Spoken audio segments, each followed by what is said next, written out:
En la siguiente entrevista que les voy a presentar, Josefina Miro Quesada, abogada de la Universidad Católica, criminóloga de la Universidad de Cambridge, habla sobre este importante e imprescindible libro que se llama Ser mujer en el Perú, que es escrito con Hugo Ñopo, investigador principal de Grado. ¿Dónde estamos y a dónde vamos? Un libro que hoy más que nunca tiene harta vigencia. Vamos, Pato, con la entrevista. Ahí está. Ahora vamos a conversar con Josefina Miroquesada Galloso. Ella es abogada, investigadora, criminóloga y actualmente está haciendo una pasantía en Nueva York, en el local de Naciones Unidas. Josefina, bienvenida al programa. Hola Pedro, ¿cómo estás? Un gusto estar contigo otra vez. Otra vez, oye, ¿podrías contarle a nuestros televidentes o como se llamen lo que estás haciendo en Nueva York, en Naciones Unidas? Me estabas contando tú antes de empezar la entrevista y me fascinó lo que estabas haciendo ahí. Sí, bueno, esta es una pasantía que acabo de empezar en enero en una oficina recientemente creada en el 2018 que tiene un mandato transversal y que se llama, básicamente en la traducción es la Defensoría de los Derechos de Víctimas, víctimas de explotación y abuso sexual. Y lo que busca es priorizar los derechos y la dignidad de las víctimas para que sea este el eje central de toda la respuesta del sistema de Naciones Unidas a los casos de abuso y explotación sexual perpetrado por el mismo personal, sea militar o civil de las Naciones Unidas, ¿no? Entonces, Eso fue lo que llamó mi atención, ¿no? Porque sí, sí, sí, sí, porque digamos, no es usual que ese tipo de oficinas o de áreas existan en organizaciones tipo Naciones Unidas. sí, no, y además, digamos, tiene un mandato transversal que debería ser visibilizado y conocido y que sin embargo, quizá por la premura, por el poco tiempo que todavía tiene en ejercicio, no se conozca tanto, ¿no? Pero es una oficina que, digamos, que debería existir en toda institución en donde se han registrado casos de violencia de género perpetrada por el mismo personal, ¿no? Debido precisamente a los esfuerzos, digamos, titánicos que tienen que hacerse para poder recuperar la confianza de la población a la que sirves, a la que asistes, recuperar también la confianza principalmente de víctimas sobrevivientes de explotación y abuso sexual, eh, y poder colocar sus necesidades y los derechos de las mujeres y niños y niñas que han sido víctimas en el eje de la respuesta que se tiene, ¿no? No simplemente preocuparse por, digamos, la institución y la reputación de la institución, sino que más bien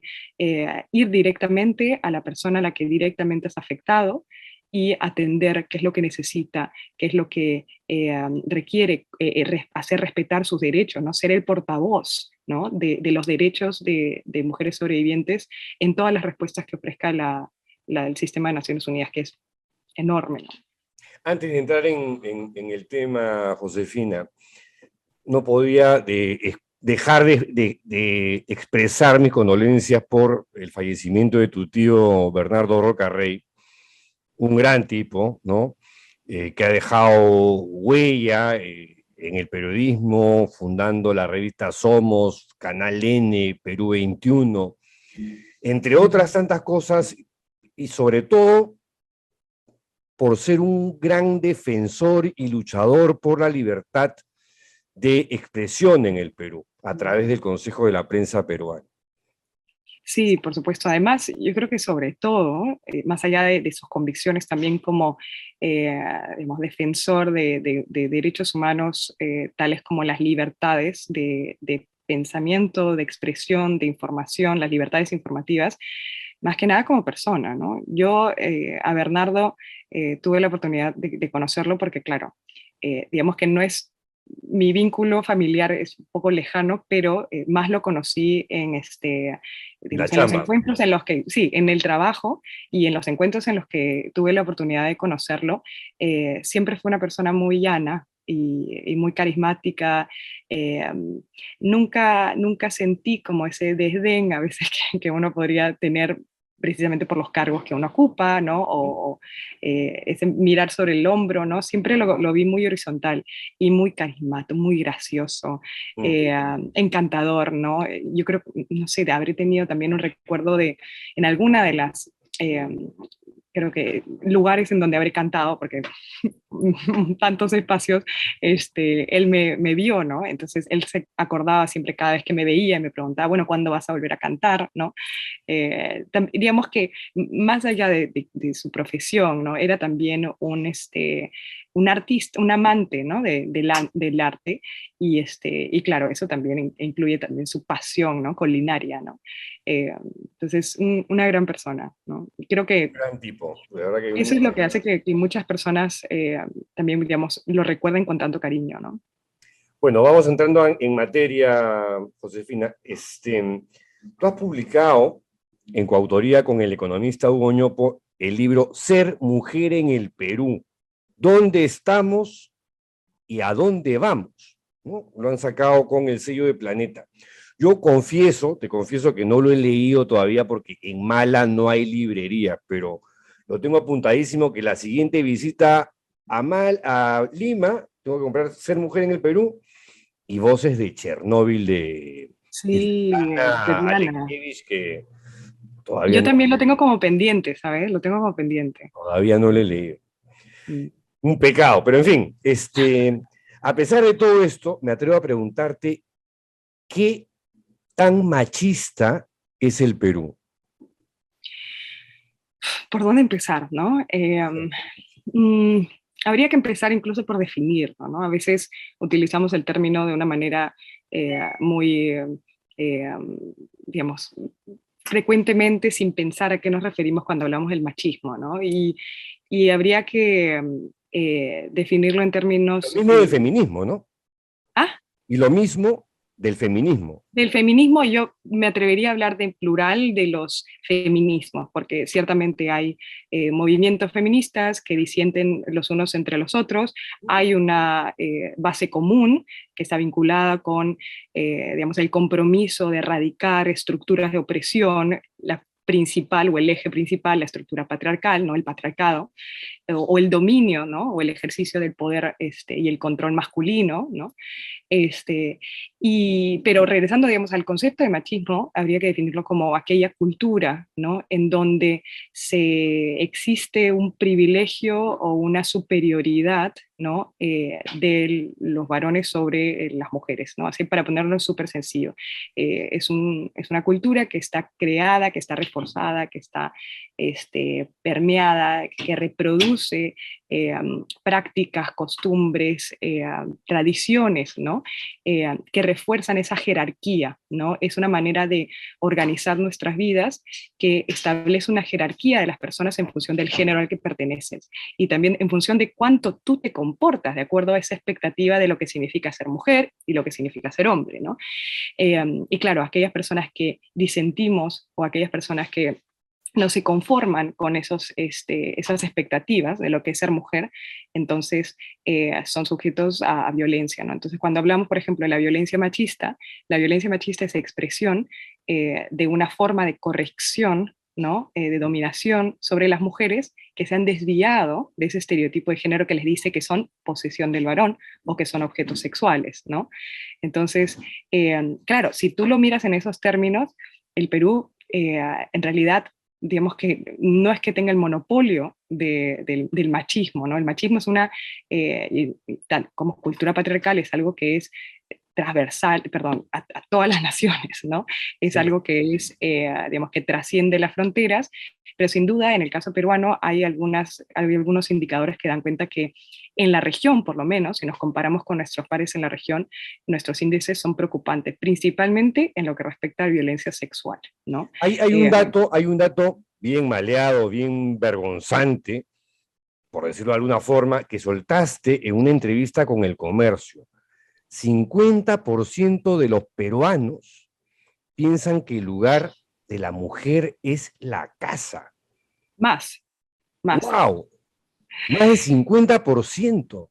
Más del 50% considera, ¿no? Que Estamos rodeados primero, de cavernícolas. sí, Sí, o sea, digamos, la frase es, porque esto es, digamos, son encuestas que realiza la ENAREF, eh, y lo que dice básicamente es, o sea, ¿coincides o no con esta frase que es, la mujer tiene que ser primero madre o esposa antes que perseguir sus propios sueños, ¿no? Y eso en buena cuenta significa, la mujer tiene que quedarse en casa cumpliendo las labores, Ujú. digamos, que son propias, ¿no? Del cuidado de los hijos o de las tareas, del hogar, para mantener el hogar, ¿no? Socavando, ¿no? Sus posibilidades de elección y de desarrollarse, porque por encima está ese mandato, esa expectativa que se te exige cumplir, ¿no? En una sociedad. Entonces, claro, si ves las cifras también, y creo que esa cifra que tú me dijiste es importante porque refleja imaginarios, ¿no? Cuando hablamos de culturas machistas, no solamente hablamos de prácticas, digamos, de violencias o conductas o comportamientos, sino sobre todo algo que anteceda el comportamiento, que es el imaginario, nuestras percepciones, cómo nos representamos, ¿no? Entonces, claro, mucho de nuestras representaciones, ¿no? Sobre cómo deben comportarse las personas, ¿no? Están vinculados con roles tradicionales de género, ¿no? Es Ahora, decir, lo que cómo cambias tradicionalmente... eso? ¿Cómo cambias ¿Cómo eso? cambias eso? Bueno, es que el gran desafío, y eso es lo que nosotros lo decimos en el libro, es estructural. Sin duda, no va a haber un cambio de la noche a la mañana, y es una lucha constante, es algo que repetimos siempre, que los avances en lo que respecta al reconocimiento de derechos y oportunidades de las mujeres en su diversidad es una lucha que no es lineal, que es circular, que puede ser muy frustrante en momentos Mm. porque da la impresión de que, como que hemos ganado cierto sentido común, ¿no? Por lo menos en los casos, ¿no? Más visibles, ¿no? De desigualdad, por ejemplo, la violencia de género, como hay como, bueno, es obvio, ¿no? Que está mal determinados comportamientos, eh, como todos, ¿quién va a estar en contra de los feminicidios? ¿Quién va a estar en contra de la violencia sexual? Ah, ya, pero si te hablo de la violencia psicológica que no Claro. puedes detectar, o la violencia económica, o el hostigamiento sexual, entonces ahí la cosa va cambiando, y ya no te hablo de las otras formas de desigualdad. Entonces, si nosotros pensábamos que habíamos llegado a un sentido común de tener una actitud firme y condenatoria frente a estos actos, ¿no? Y de compromiso de erradicarlos y prevenirlos, eh, parece que ese sentido común no es tan común Tan en todos los común. rincones del país, ¿no? Y además también es como, se establece como sentido común, pero no hay garantía de que se establezca por mucho tiempo, ¿no? En un momento u otro, quizás, ¿no? Vemos cómo es que desde las esferas más altas del poder esos sentidos comunes se empiezan a cuestionar, Así es. ¿no? ¿No? A trivializar violencias que creíamos que ya estaban suficientemente, o que habíamos llegado a un consenso de que deben condenarse, ¿no? Pero de pronto escuchamos comentarios de tipo, ah, pero esto es un asunto privado, ¿no? O un poco más que los trapos sucios se lavan en casa, Unas, ¿no? Es unas un dicho, bestias, ¿no? ¿no? Además, desde el Ejecutivo, desde los Del más Ejecutivo, altos ¿no? poderes políticos del país. Claro, entonces, y estamos hablando de plataformas en donde hay un escrutinio público, ¿no? Y no siquiera, o sea, imagínate lo que se dirá a espaldas. Si eso se dice No, frente pero, al público, ¿no? y escuchaste el discurso del ministro de Defensa, creo que fue el Día de la Mujer. El día anterior El de la mujer, supu- creo, no, no creo que fue el mismo día. el El anterior, supuesto sí. homenaje que dio, ¿lo escuchaste? Sí, sí. Y ¿Qué pasó? claro, y es que ese es el problema. Entonces, el gran desafío es erradicar estos imaginarios tan prevalentes, porque eso es, Uy, se colgó la... ¿Me escucha Josefina? No. claro, es que Aló. estamos hablando de, Ya, perdón, se perdón, colgó un ratito, sí. Ya. digamos, si son imaginarios, estos imaginarios o estas ideas no son inocuos, sino que al final van a moldear nuestras acciones. Y si estamos hablando de personas que tienen en sus manos la gestión pública, ¿no? O decisión digamos, del más alto nivel, ¿no? De ministerios, o Ministerio del Interior, ¿no? Del cuerpo policial que representa a las mujeres en esos términos de únicamente sirve para ser compañera o asistenta, de que los hombres no serían nada si no fuera porque las mujeres hacen todo, ¿no? Pero hay que Así es. agradecerles, ¿no? Porque qué lindas criaturas. Es increíble, Unas es que bestias, me unas río para no bestias. llorar, ¿no? Es increíble, ¿no? Y sin Hace, embargo sigue siendo prevalente, ¿no? hace unos días leí en un diario español que en Navarra han creado talleres de igualdad para hombres, ¿no? con el propósito de sensibilizarlos con el feminismo, para remecer sus creencias, para agitar sus cerebros y cambiar de una u otra forma estos comportamientos machistas y estas actitudes y talantes machistas. ¿Es una buena idea? ¿Debería replicarse algo así en el Perú? ¿Una manera de comenzar? Por supuesto, yo soy una convencida, y principalmente en lo que refleja la expresión más agresiva del machismo, que es la violencia de género contra mujeres, es que necesitamos del compromiso de hombres para poder erradicarlas. Porque, ¿adivina qué? Adivina quiénes perpetran estas formas de violencia de género. Hombres. Es una violencia masculina, ¿no? Es una violencia masculina, entonces que hace pensar que, digamos, que hay unas, o sea, que está dominada por relaciones de género estructuralmente desiguales, en donde tú como hombre, ¿no? Deberías pensar también, oye, ¿qué hace que otros de mis pares, ¿no? O mis pares tengan ese tipo de comportamientos, ¿no? Pensemos también en esas formas, ¿no? De ser hombre, ¿no? Que la sociedad nos ha enseñado, ¿no? No solamente poner el peso de erradicar la violencia de género sobre sus víctimas, porque muy bien, los feminismos han logrado visibilizar una problemática que ha estado históricamente tolerada, pero poner sobre sus hombros también la solución ya sería el colmo, ¿no? Entonces, claro, esa solución, ese compromiso de, digamos, generar relaciones más equitativas, ¿no? De interacción entre las personas y disminuir y erradicar esas relaciones desiguales de poder, debe ser un compromiso de todas, todas y todas. Entonces, es un problema estructural, no es un problema de mujeres. La violencia de género no es un problema de un asunto de mujeres, ¿no? El género no es un asunto de mujeres, porque el género también impacta en cómo los hombres actúan. Las representaciones que tienen también los hombres de los propios hombres, de esta, digamos, expectativa de tener que mostrar la virilidad frente a mis pares constantemente, ¿no? De esta expresión de la fuerza como una fuerza bruta y violenta y física, ¿no? O la expresión de, digamos, de autoridad en términos de más verticales y más digamos, de entender el factor, digamos, biológico, ¿no? O referirse a la mujer como el sexo débil, ¿no? Exacto, ¿no? Y eso tiene que ver también, digamos, por supuesto, es asentado en diferencias biológicas, pero que culturalmente se construyen de tal modo que se aprecian, ¿no? Digamos, si es que hay algo en la sociedad que lamentablemente está bien visto, ¿no? En los hombres es la idea de fortaleza, pero fortaleza no en términos morales o en términos, fortaleza construida en términos de fuerza física, ¿no? Y cómo se expresa esa fuerza física como algo bueno. Pensar, otra cuestión, Josefina, la pandemia, ¿cómo ha afectado, cómo ha impactado en la convivencia entre parejas? ¿Cómo ha favorecido la violencia de género, la violencia machista, la violencia doméstica? Sí, sí, sin duda, ¿no? Y no o sea, el gran, digamos, la consecuencia principal de la pandemia ha sido las medidas restrictivas de los estados para evitar la expansión del virus. En primer lugar, la cuarentena. Y la cuarentena significa un confinamiento en el hogar. Y claro, para muchos el hogar es sinónimo de refugio, para muchas mujeres no. Y esto es importante entenderlo porque la violencia de género contra mujeres, que puede darse tanto en el espacio público como en el espacio privado, pero aquella que es más prevalente es la que ocurre en el espacio privado. Y no solamente en el espacio privado, sino que ¿quién es el perpetrador? Una expareja, una pareja o un miembro de la familia. Entonces,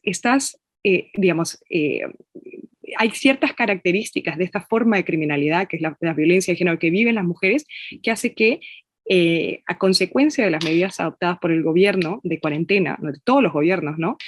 Se haya generado, digamos, que una situación de cúmulo de riesgo, ¿no? Riesgos concentrados para las mujeres a su integridad, a su libertad, porque además no solamente es vivir en tiempos más prolongados, permanentemente con los agresores en casa, sino que a su vez también imposibilitar o obstaculizar el que yo pueda denunciarlo, salir a determinadas horas de la calle, ¿no? Por los toques de queda, por ejemplo, ¿no? O porque no sabes cómo, no puedes hablar por teléfono cuando tienes a ese agresor todo el día en el mismo espacio, ¿no? Sumado a la crisis económica, a la crisis de salud mental, al consumo de alcohol, al consumo... Entonces es un espacio donde se vuelve explosivo para quienes están en una situación de mayor vulnerabilidad, que son las mujeres, ¿no? En el hogar, ¿no? ¿Hay data sobre eso? No. Hay data que da cuenta, por ejemplo, de cómo las denuncias de violencia física, psicológica, sexual contra mujeres por parte, digamos, hay data que da cuenta de un aumento. En la pandemia, te has vuelto a colgar, Josefina. ¿Me escuchas tú? Te volviste a colgar. Ya. Perdón. Sí, no, lo que te decía era que si esta es data sobre la pandemia.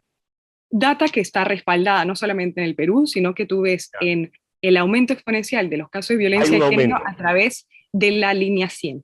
No es que han habido más, digamos, denuncias propiamente en una comisaría, pero lo que sí hay es auxilio, llamadas de auxilio, llamadas de ayuda. Entonces, o sea, lo que es un indicador de que efectivamente los riesgos, ¿no? De violencia, los factores de riesgo de la violencia están presentes y se acentúan, ¿no? Y se acentúan porque tú ves la data y está en el libro de un riesgo brutal, ¿no? Wow. Sí.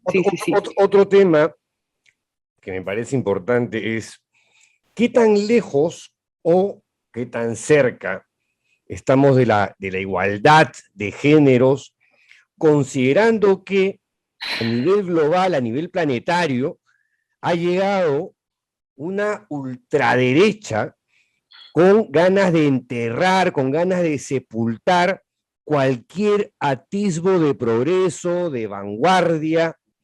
¿Cómo ves ese fenómeno tú?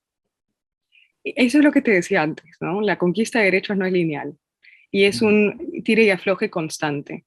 Entonces, cuando estamos hablando de conquistar de derechos, estamos hablando de una distribución, una apuesta por distribuir el poder de una manera más equitativa. Y claro, quienes están en posiciones de privilegio y de poder muestran formas de resistir a esa distribución más equitativa, ¿no? Y eso lo vemos no solamente en el género, sino que lo vemos en distintas propuestas, ¿no? Por distribuir el poder de una manera más equitativa, sea en términos de clase, en términos raciales, Entonces, una muestra o una resistencia a esos intentos por cambiar el status quo, lo vemos en movimientos, por lo menos en el caso de género, en movimientos con narrativas sumamente conservadoras, que en algunos casos sí hay, creo yo, temores fundados, pero producto también de una manipulación de la información, porque se juega mucho con, digamos, que los temores de muchas personas, muchos padres, ¿no?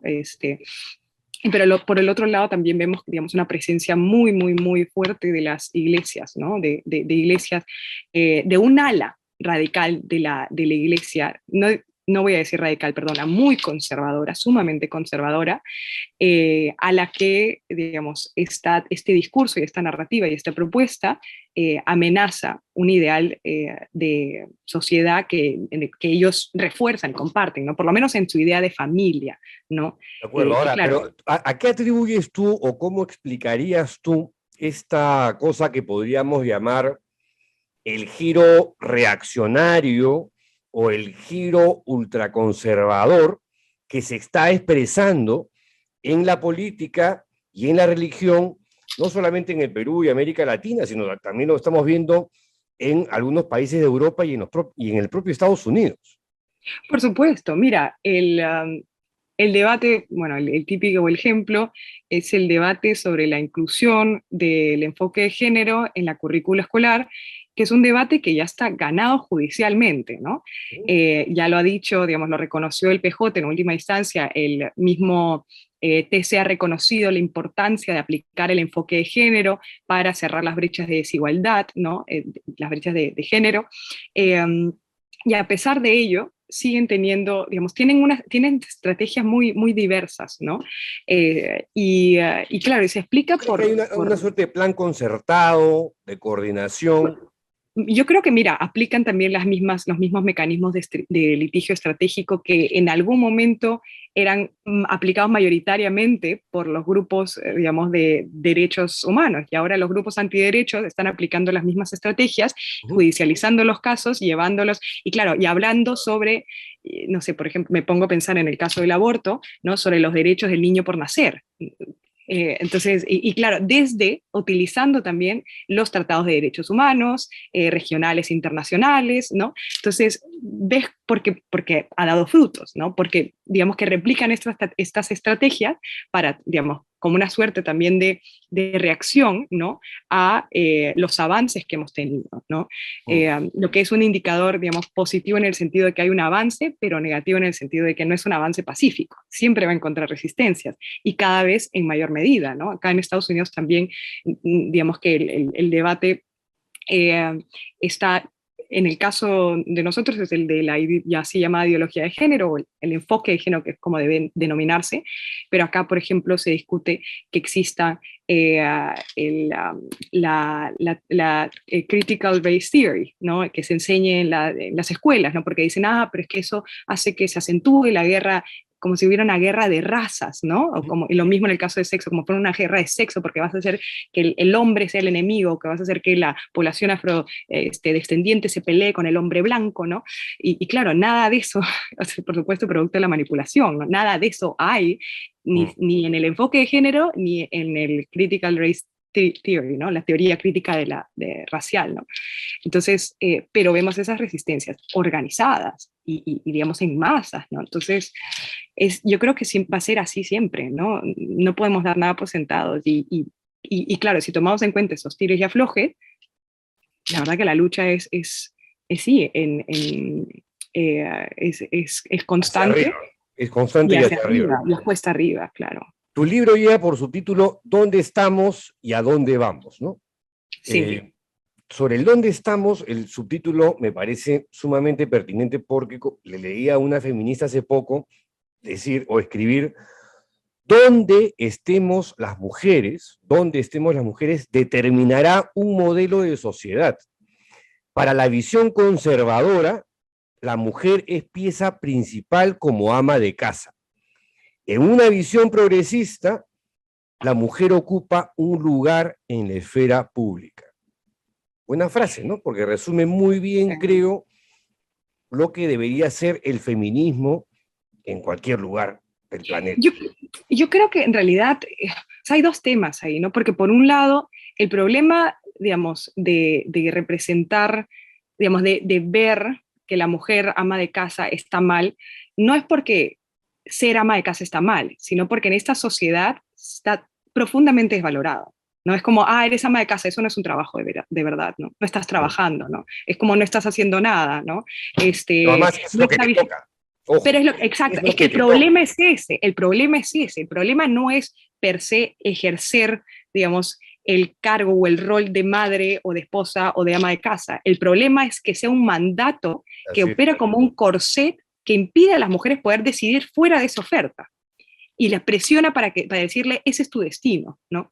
Lo que decían las feministas, la biología no es destino, pero es que el problema es que, claro, como yo puedo procrear, la sociedad me ha dicho que mi destino es la casa, para cuidar de los hijos, ¿no? Entonces, el problema es cuando eso opera de manera, digamos, contraria y socava la libertad y la posibilidad de decidir por otro destino, ¿no?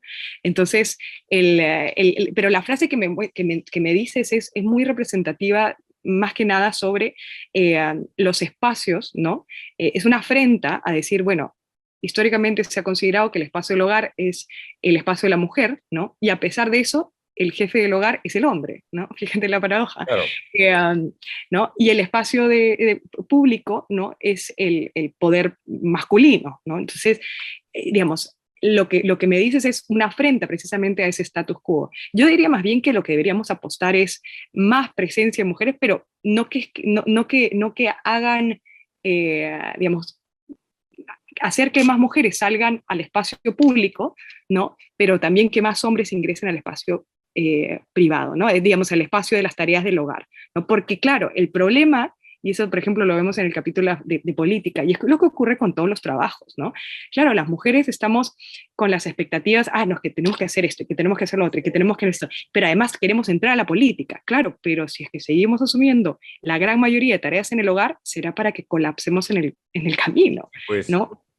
Entonces, no se trata solamente de conquistar espacios públicos, sino que los hombres se comprometan en distribuir y en quitarle la carga a las mujeres que es de manera, que pesa de una manera desproporcionada en el hogar a las mujeres, ¿no? Entonces, yo ahí, por ejemplo, tengo un problema. Pero Lo es un problema el que, reconozco. pero es el problema, pero es que ahí Me empieza, educaron así, Josefina. es que eso no puede ser una excusa, pues, pero así Voy a es hacer- la voy a hacer- sociedad y así es voy a lo hacer que... todo lo posible, voy a hacer todo lo posible. Claro. Es que yo creo que el tema es ese, ¿no? El tema es primero identificarlo. Identificar por qué está mal también, ¿no? Porque claro, o sea, si piensas, o sea, si una cuota mínima de empatía, ¿no? Y por querer vivir algo tan genuino, ya parece un poquito idealista, ¿no? Pero tan genuino como querer vivir en una sociedad más justa, ¿no?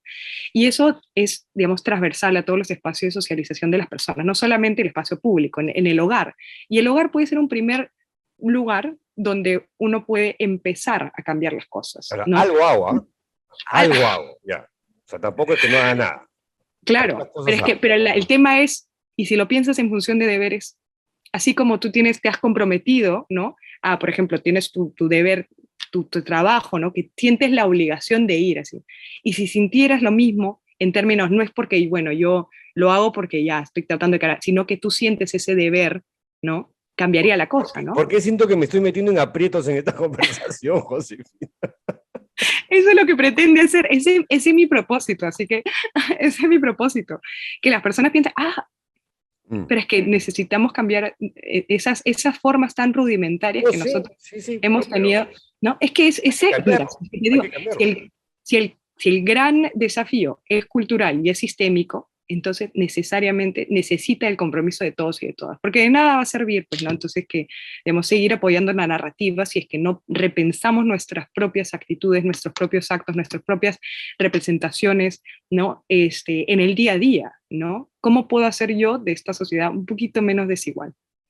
Oye, hace poco Colombia se convirtió en el tercer país de América Latina en despenalizar el aborto en el último año, ¿no? No, 24 semanas. Revolucionario. Ya, a eso iba. Pero para poner en contexto a los que no han seguido el caso, en febrero pasado, la Corte Constitucional de Colombia despenalizó el aborto hasta la semana 24, ¿no? O sea, a los 6 meses de embarazo. Esto, por cierto, le ha dado cuerda y argumentación a todos los movimientos pro vida que sostienen que si ya abortar un embrión, ¿no es cierto?, ya era un asesinato, una vida de 6 meses ya es pues como una suerte de homicidio calificado, ¿no? O algo así. Claro, ¿qué es lo que pasa en algunos países, por ejemplo en Centroamérica, donde la despenalización es absoluta y se toma como un homicidio calificado, asesinato, ¿no? Claro, pero esto de 24 semanas es un récord. Pero tiene una lógica, y lo expone bien el juez ponente, que dicho sea de paso, eso es algo así. Oye, porque curioso, te cuento, o sea, yo lo he escuchado hasta de feministas decir, oye, pero esto como que ya se vieron, ¿no? Sí, tiene una lógica. Bueno, a ver, los cambios también, digamos, culturales son los más difíciles de digerir, ¿no? Entonces, porque claro, la gran mayoría de regulaciones tienen lo que se llama un sistema mixto. Las causales, que son, por ejemplo, el aborto terapéutico, cuando tu vida o tu salud está en riesgo, el caso de una violación en casos de violación, embarazo en caso de violación, y el así llamado aborto, digamos, mal llamado genésico, pero es cuando existe una tara física, psíquica del concebido que hace inviable el embarazo. En el caso, es mixto porque tienes las causales, pero además tienes el plazo libre, no necesitas invocar ninguna causal. Y normalmente las regulaciones, por lo menos en el caso de Argentina, que se acaba de aprobar, el caso de Uruguay, en el caso de España, México, sí, 12, 14 semanas, más o menos. Y 24 ya. ¡Wow! ¿No? Ya, es que ahí hay razones no solamente de índole jurídicas, hay razones, digamos, médicas, pero es una convergencia entre ambos. ¿Y por qué? Porque lo que propone el juez ahí es que Eso es lo que dice el mandato óptimo de derechos, o algo así, el punto óptimo, ¿no? Es decir, no solamente estamos hablando de, digamos, en qué momento, ¿no? El concebido, digamos, merece una protección más fortalecida, ¿no? Sino que estamos hablando de los derechos humanos de las mujeres, ¿no? Que siempre los pro vida se olvida, ¿no? Porque es como pro vida, pero concebido. Y la vida de las mujeres, el proyecto de vida de las mujeres y los derechos sexuales y reproductivos de las mujeres y el derecho al libre desarrollo de la personalidad de las mujeres y el derecho a la integridad y el derecho a la vida de las mujeres. Estamos hablando de un cúmulo de otros derechos que está en la otra balanza, de mujeres que ya son personas, no concebido. Un concebido no es persona, con todo el respeto, y eso es una discusión jurídica, luego podemos ahondar en eso. Esa discusión, esa frase tuya, a algunos estamos impactando, ¿no? Pero no es legalmente persona, y lo dice el mismo Código Civil, ¿no? No es persona porque no ha nacido, y el Código Civil establece que cuando nace vivo ya es persona, ¿no? Pero bueno, es concebido, y es cierto que es sujeto de derecho, ¿no? La protección es menor, ¿no?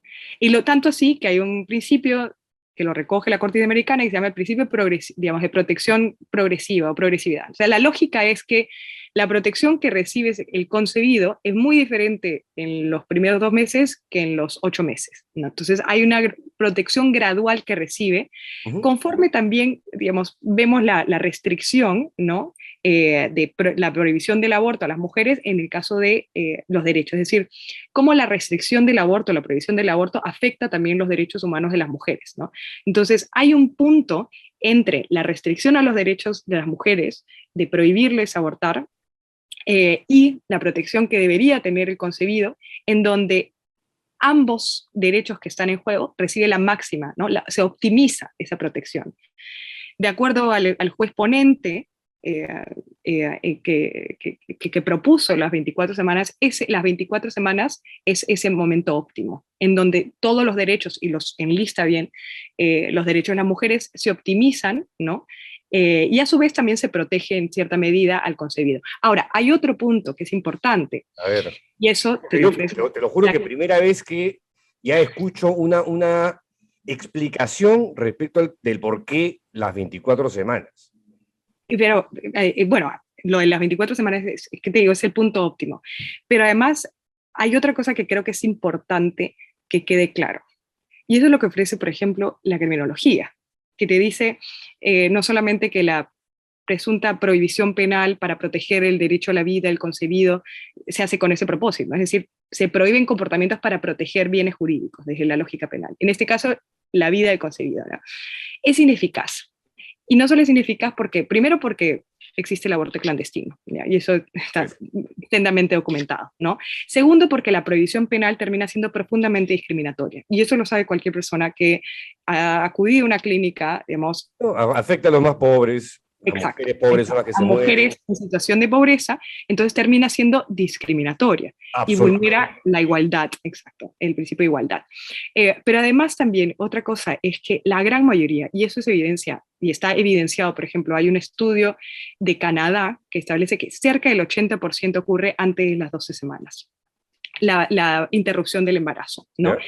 Y claro, hay ciertamente un porcentaje al final, digamos, que sí ocurre después, pero digamos que esos casos son, digamos que aislados o que respondan a un tema, digamos, de emergencia o que respondan en algunos casos no, digamos, no se tenía acceso a información o a mecanismos para poder reportar el hecho, ¿no? O sea, hay que acordarnos que la gran mayoría de mujeres que está en esa situación son mujeres en condiciones de pobreza y de vulnerabilidad socioeconómica. Entonces, hay muchos factores que impiden que las mujeres puedan atenderse a tiempo. Mira nomás de colapsados cómo están nuestras clínicas. Entonces, pues, digamos, si nosotros atendemos esa mirada, digamos, sociocultural, atendemos también al factor de que la gran mayoría se practica antes, ¿no? De las 12 semanas, el punto de los 24 semanas, ¿no?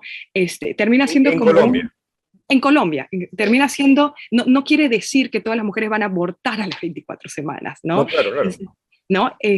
Pero sí ofrece, de acuerdo a la lógica que estableció el juez, ese punto óptimo, ¿no? Y otra cosa importante es que lo que dice es que en ese punto óptimo también las posibilidades de independizarse, ¿no? de vivir independientemente de la madre, del concebido, son mayores a las del 50%, ¿no? Entonces, digamos que hay una base también médica que respalda eso, ¿no?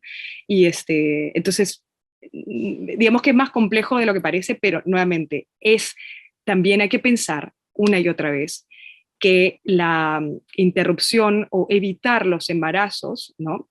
No va a ocurrir a través de la criminalización, ¿no? La criminalización siempre es la forma más absurda de abordar un tema que es de salud pública, ¿no? Totalmente de acuerdo.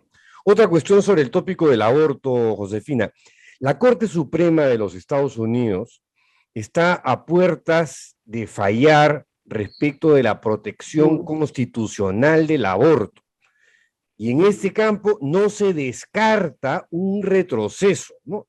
Y si eso ocurre en los Estados Unidos, que es el país paradigmático, 74, si no me equivoco, universal en tópicos de vanguardia, ¿crees que una medida así, que va a retroceder en materia abortiva, repercutiría en el resto de países del mundo? Yo creo que lo que sucede en Estados Unidos sucede en muchas partes del mundo, y es nuevamente lo que estábamos señalando antes, ¿no? Una reacción, ¿no? de personalidades, movimientos, ¿no? Digamos, de resistencia, ¿no? A lo que ellos conciben una pérdida de valores, una crisis en el concepto de familia, una crisis en libertinaje, ¿no? entre comillas, ¿no? Y sí, sin duda podría impactar, ¿no? El tema es ver cómo lo respaldan jurídicamente, ¿no? Lo hemos visto en algunos estados cómo van acortando el periodo para poder interrumpir un embarazo sin ser criminalizada, ¿no? En Texas, por ejemplo, hasta las 6 semanas, si no me equivoco, que nuevamente es un tiempo muy corto para siquiera saber si uno está embarazada, ¿no? En muchos casos no toma ese tiempo, ¿no? Sino después. Entonces, no es algo aislado, sino que responde, digamos, a yo diría una corriente, ¿no? Una corriente que es transversal a las fronteras y que está, digamos, convencido y que tiene todo también el poder, ¿no? Para poder hacer retroceder mucho de lo ganado, ¿no? Estamos hablando de un fallo que es el fallo de Roe versus Wade de 1974, si no me equivoco, pero 70 definitivamente, súper, digamos, de avanzada, ¿no? Estados Unidos respecto a otros países, ¿no? Entonces sería un retroceso tremendo, pero no una sorpresa en el sentido de que creo que es importante alertar desde ahora y constantemente que nada de lo conquistado en términos de derechos puede ser tomado por sentado, ¿no? Que siempre habrán este tipo de reacción, de movimientos reaccionarios que quieran regresar al status quo, ¿no? Conservar el estado anterior. Una pregunta que tiene que ver con la violencia de género, y es que uno de los infiernos que atraviesa una mujer violada es la denuncia ante la policía, la demanda ante la justicia, porque la justicia, por un lado, es lenta y, de paso, maltrata a la víctima. Por lo pronto, en los países latinoamericanos, eso es más o menos lo que ocurre. Y esa dilación y ese maltrato revictimiza a la mujer agredida sexualmente. En el Perú, por ejemplo, tienes el caso del Instituto de Medicina Legal, ¿no? Que es una instancia intermedia de escucha, de supuesta acogida a mujeres agredidas. En tu opinión, ¿cumple con los estándares básicos para la escucha y para peritajes en casos de violencia de género? Habría que entender, digamos, que es parte, ¿no? De un sistema que involucra muchas entidades, ¿no? O sea, el sistema de justicia no es solamente el Instituto de Medicina Legal ofrece, Correcto. digamos, la evidencia probatoria para la fiscalía para poder llevar un caso adelante.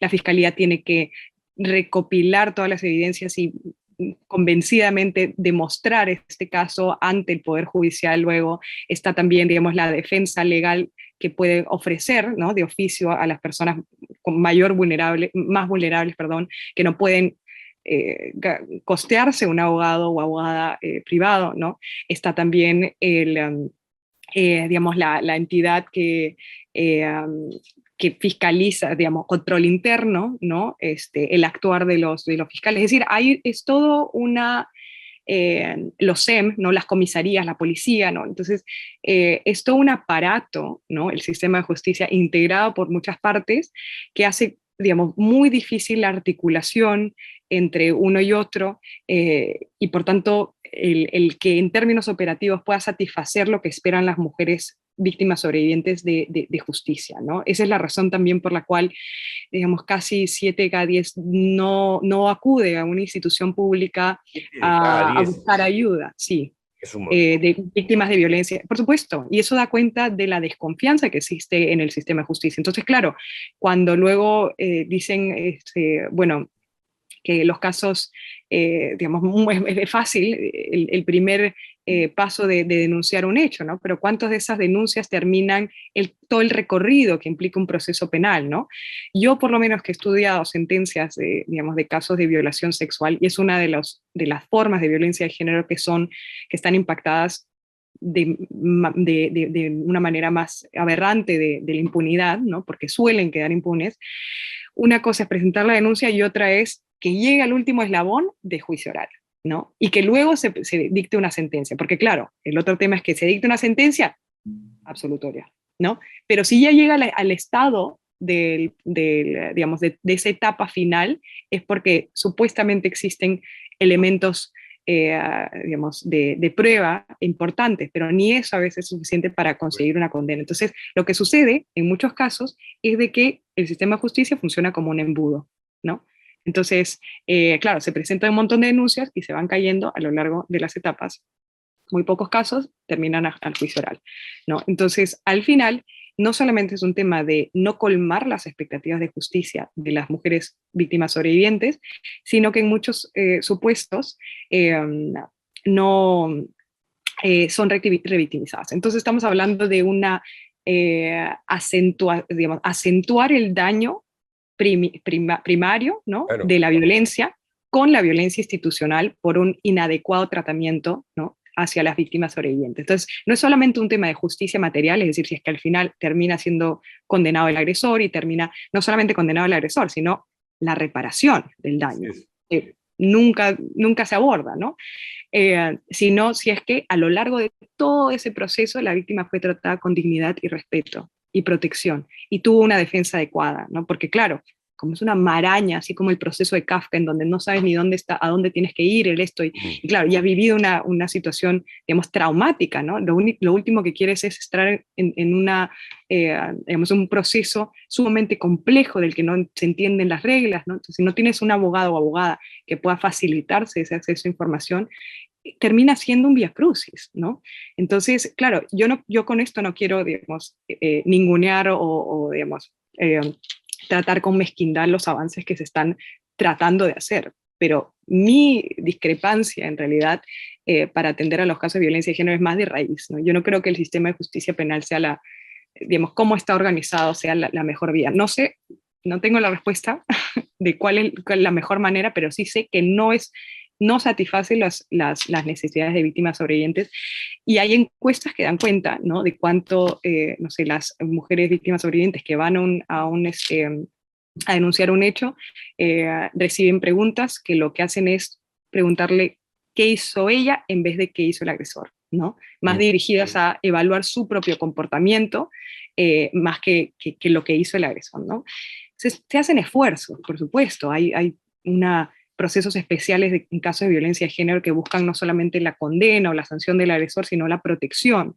El tema es, ¿hay suficientes recursos también, no? O sea, y un tema también de cómo se ve, ¿no? O sea, ¿qué tanto yo confío en un Estado que está liderado por personas que han sido denunciadas por actos de Así violencia. es, así es. Es ¿No? la incongruencia La total. congruencia máxima, sí, y hay mucha, y con mucha pena y mucha tristeza, lamentablemente, como sucede es que sí, que se sigue pasando como algo trivial, ¿no? Mientras no tengamos por lo menos una, yo no digo que tenga que, digamos, tener una mirada de escracheo absoluto, sino que, Dios mío, si tú quieres, tienes obligaciones internacionales de erradicar esos patrones culturales, de erradicar la violencia de género, y tienes a personas denunciadas por ese tipo, no estoy diciendo que vaya a la cárcel, digamos, o sea, por lo menos no lo pongas de ministro, Claro, ¿no? Por porque supuesto que tiene que seguir un proceso penal, pero lo mínimo exigible, ¿no? Mínimo, es que no esté, digamos, ejerciendo, ¿no? Un poder de autoridad tan importante, y cuál es el mensaje que hay detrás, ¿no? Es reforzar nuevamente esa cultura patriarcal es el que mensaje, lo que se proyecta es lo fatal en este caso, ¿no? O por sea, supuesto, que no ¿no? pongas a alguien por meritocracia, sino, digamos, por compadrazgo y encima tiene antecedentes de maltrato familiar, violencia psicológica o lo que fuera. Sí, y total, y mira, y No, no hay tomando en cuenta paridad, no hay nuevamente, paridad tampoco. no hay, Tienes por a supuesto, tres ¿no? mujeres en el gabinete. Y acá también, porque siempre saltan a la yugular algunas voces, ¿no? O sea, por supuesto que la paridad es un mínimo indispensable. Uy, te colgaste de nuevo, Josefina. Aló, Complementado te con esa. fuiste de nuevo, Me, por tercera me vez. perdí, perdón. Sí, Lo que sí. decía era que la paridad tiene que ser una medida que busque diversificar también la presencia de mujeres en el aparato estatal, en el gobierno, ¿no? No estamos hablando de a que hayan mujeres todas igualitas, ¿no? Sino que sean mujeres Oye, de pero mira lo que ha hecho distintas Boric en procedencias, Chile. ¿no? ¿Ah? Ha Y no llenado solamente de mujer, no, o gabinete. sea, no es un relleno, y eso es lo que a veces la gente no No, entiende. no, Es que ha todas, puesto todas mujeres, están todas súper bien con todas las calificadas. credenciales, Así es. no solamente profesionales, sino personales, y además de trayectorias de luchas, ¿no? Entonces, que se puede. Lo que pasa es que, bueno, no se quiere, ¿no? No hay voluntad Así política. es. Eh, Oye, el tiempo nos gana, yo tengo de verdad un montón de temas para abordar contigo, sí. pero uno de ellos es el siguiente. En los últimos años se han visto muchísimos casos de violación en grupo, violación en banda, ¿no? O sea, casos emblemáticos en España, en Argentina, fuera de los casos de sumisión química, ¿no? Estas cosas que ponen No, en los... castración química, no. No, sumisión química, eso los Ah, casos estas cosas, ya, estas drogas que te meten en el trago sin que te ya, des ya, ya, cuenta. ya, ya. Ya. Fuera del aprovechamiento, pues, de la pérdida de conciencia de una mujer, ya sea por alcohol o drogas, porque al final violación es violación, ¿no es cierto? Si no hay consentimiento, es violación. Mi pregunta es, ¿qué dice el Código Penal peruano en estos casos? O sea, ¿las penas son blandas, son las que deben ser, las que corresponden? ¿Manejas esa información? No. Sí, mira, el delito de violación sexual ha sido modificado en varias oportunidades. Sé que en el 2018 hubo algunos cambios que hicieron, por ejemplo, que él sea imprescriptible, ¿no? Eh, Porque responde, ¿no? A que muchas mujeres no denuncian inmediatamente y toman tiempo de reconocerse como víctimas y luego tomar la decisión de denunciar. Entonces, que es una decisión de política criminal interesante, ¿no? Pero yo creería que yo nuevamente no soy partidaria de responder, eh, digamos, de considerar que el Código Penal va a resolver una problemática que nuevamente que es sistémica y que es de índole cultural y social, pero si me preguntas por lo que dice el Código Penal, las penas son elevadas. Son muy elevadas. O sea, en casos cuando hay, digamos, intervención de más de dos personas o más, son agravantes. Digamos, comprometen, creo que depende si es que la víctima está consciente o inconsciente, también puede ser otro factor. En fin, hay agravantes que pueden hacer que la pena sea aún mayor, ¿no? Pero reitero, no creo que esa sea solución a una problemática que trasciende esos casos, ¿no?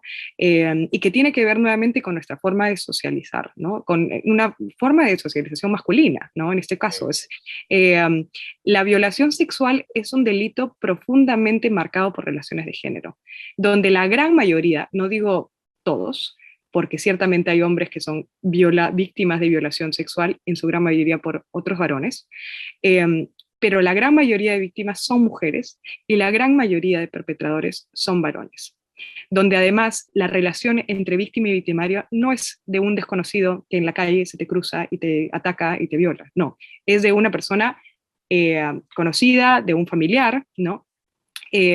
O de una pareja, ¿no? De pareja menos, pero en los casos de violación sexual, pero de una persona conocida que abusa además de esa confianza para poder cometer el delito. Entonces, cuando nosotros, claro, tú decías, violación es violación, ¿no? Pero que lamentablemente nuestra representación de las violaciones sexuales es muy distinta dependiendo de algunas características de la violación sexual.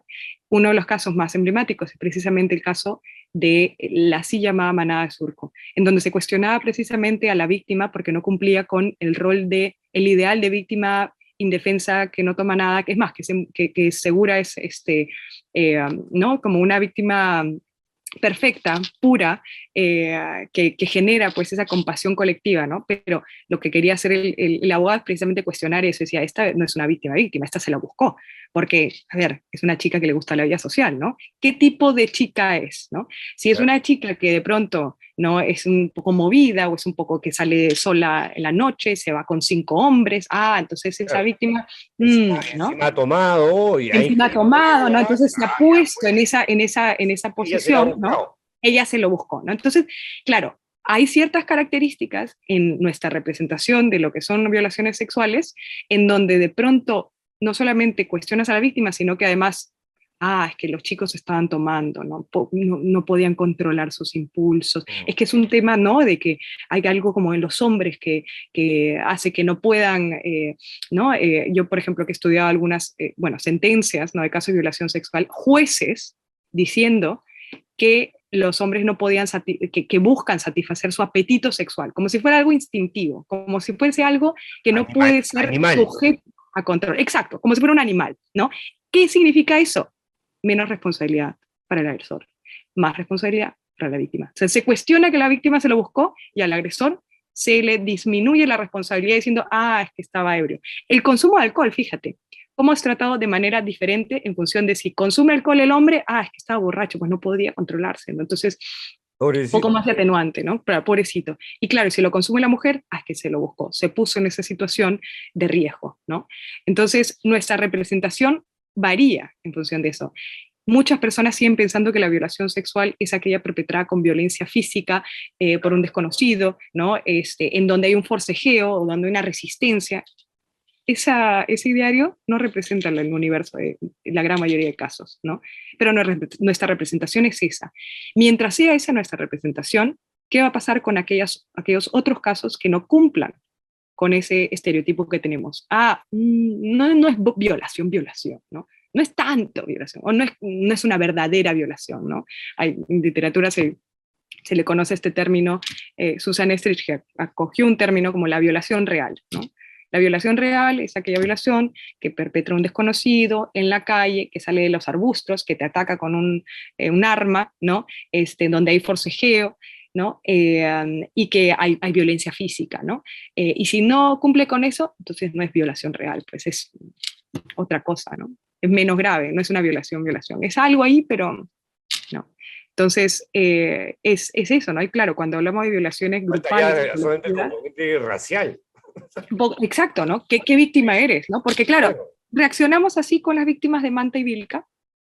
Las víctimas de Manta y Vilca, que fueron sexualmente ultrajadas cuando eran niñas y adolescentes. Manta y Vilca, digamos, dos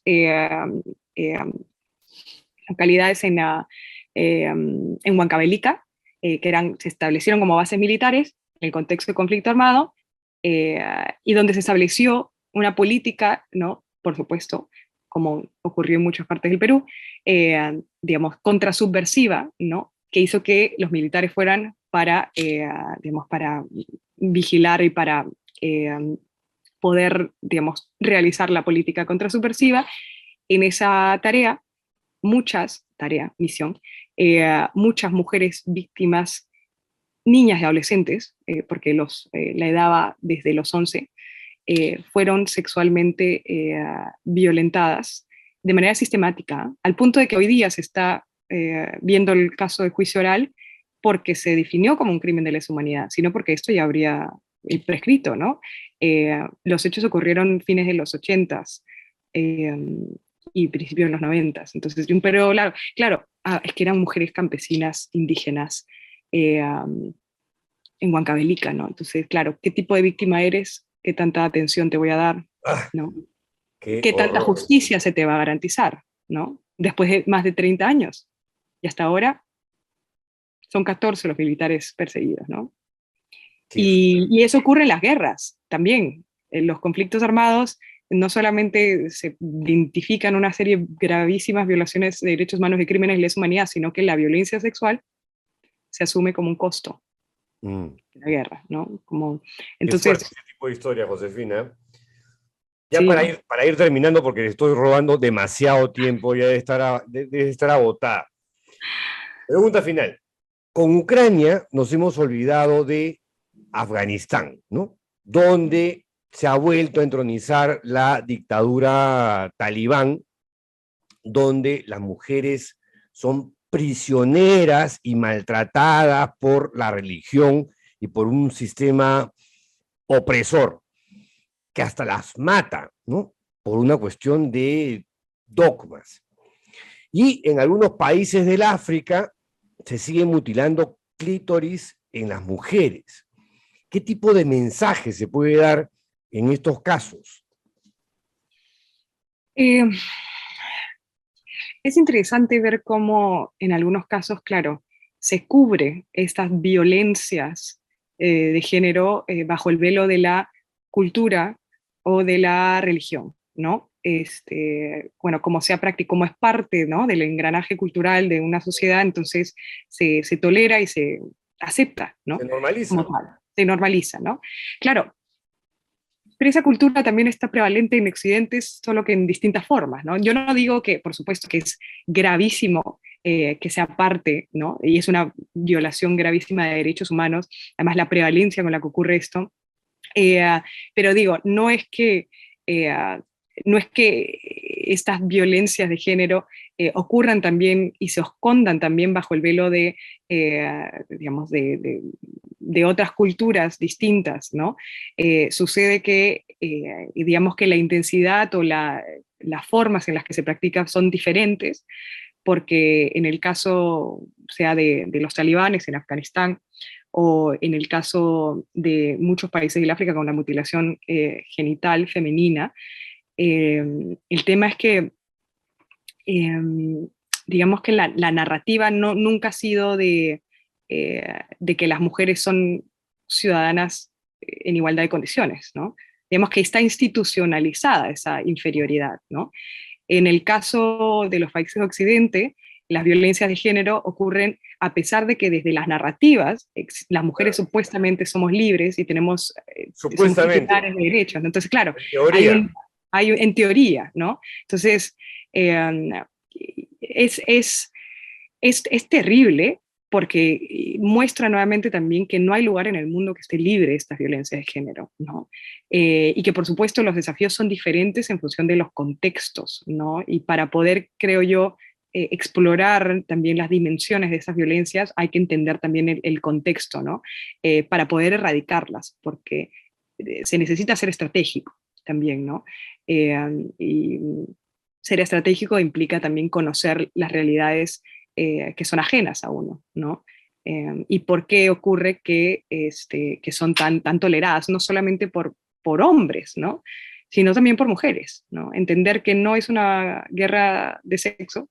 No, claro, porque hay es una batalla. Mujeres ultra machistas, ultra conservadoras.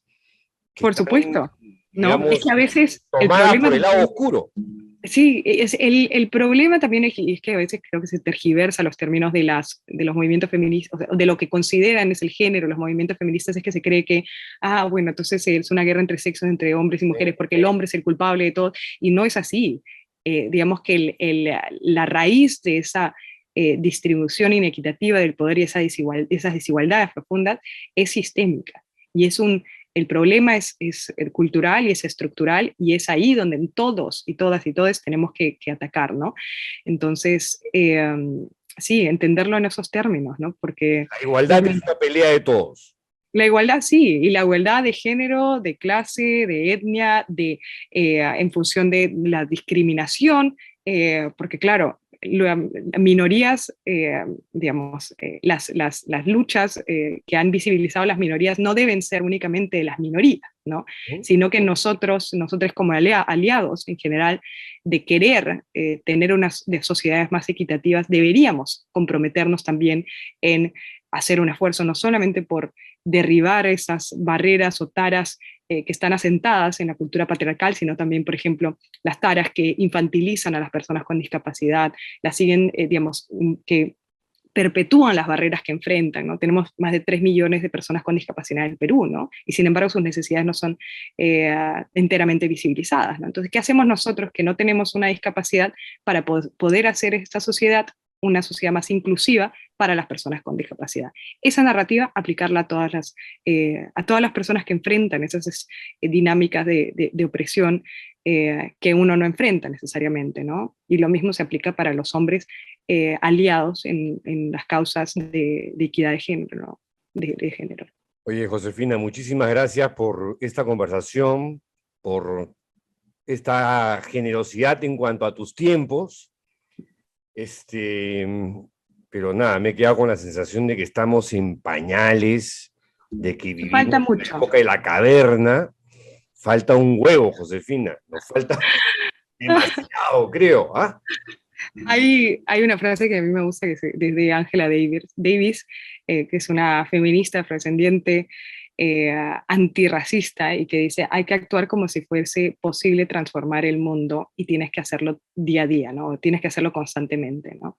Entonces es eso, hacerlo día a día, y para actuar hay que ser primero conscientes, ¿no? Entonces, y en esa tarea estamos, ¿no? Hola, ¿ya sabes cómo quieres que se llame tu página web? Si tu respuesta es no, entonces piensa en el nombre que vaya de acuerdo al proyecto que tienes en mente. ¡Ojo! No es necesario que sea un nombre corto, pero sí memorable. Por ejemplo, anapao.p, o unos más creativos como yosoy.fit o estar soltera está de .moda. ¿Ves? Las posibilidades son infinitas. Ahora, si tu respuesta es sí, si ya sabes cuál quieres que sea el nombre de tu página web, regístralo una vez en yachay.lat. Tu tienda online, hoy.